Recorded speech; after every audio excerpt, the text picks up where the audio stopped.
truly. And there's no question in my mind that we are at an inflection point, and one with many variables to consider as we go forward in this market.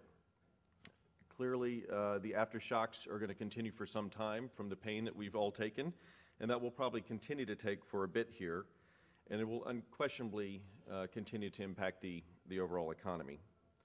We need to stabilize the fundamentals and see where the credit markets and the economy take us. The good news is we're seeing some stability in the credit markets. They're beginning to open up. And we get to ponder our new world, which is free market socialism, or perhaps government-managed capitalism, yet to decide which one to follow. But let's remember, at the top of the cycle, it's very difficult to ever think that there's a downside, and where we're all holding hands together in the bottom of a cycle, you can never see your way out. But at the end, it's always a cycle, and the question is really the severity and the duration of it. So let's talk about then really what we're actually seeing. First, plan for less activity. There's no question we're going to have less M&A from numbers of deals and overall volume.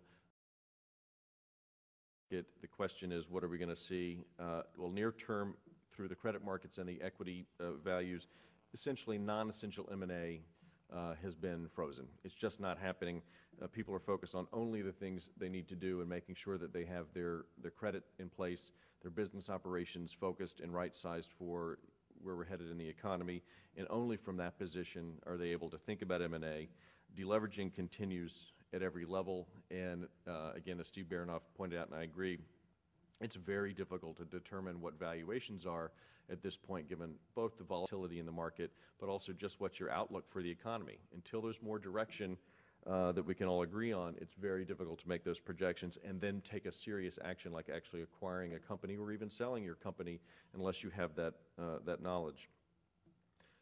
Even if you had that view, could you deliver the certainty of value? Could you be sure that if you came to a stock acquisition that your shareholders are going to receive that level once the transaction closes? And I think, again, that volatility has destabilized the M&A market with a high degree.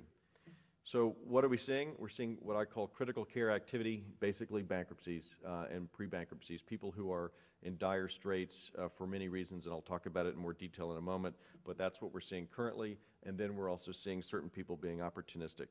But this is a market in transition. We saw it in 87 to 88 and beyond. We saw it in 2001, 2002 and beyond.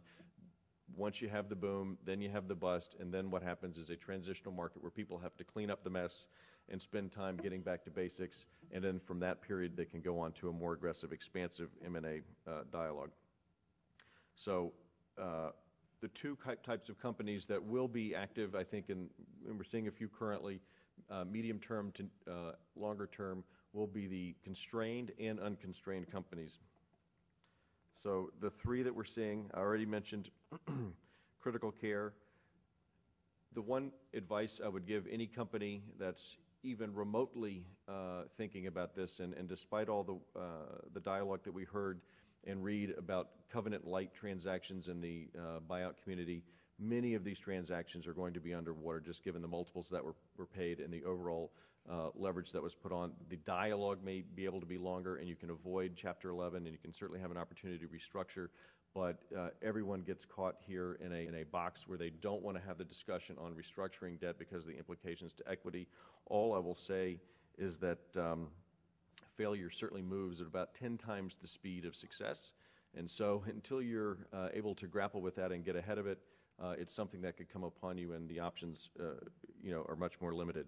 But the current environment for critical care is both based on the overall economic activity and business failure or failure of a business model, as well as just the capital structure and liquidity crisis. We're working through both of those right now with companies, and it's extremely active dialogue. We expect overall default rates to top 8%, and that's again from a currently very negligible low rate, and it's growing rapidly. The M&A activity you see from that are certainly rescue financings and asset sales, and then sales of full businesses, of course.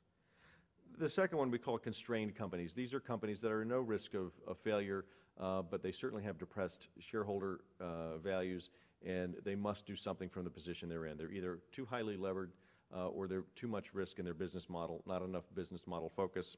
And what we see from this point of view is business restructurings and recapitalizations, Then you have other ranges when the markets are not open to you, such as spin-offs, split-offs, or carve-outs.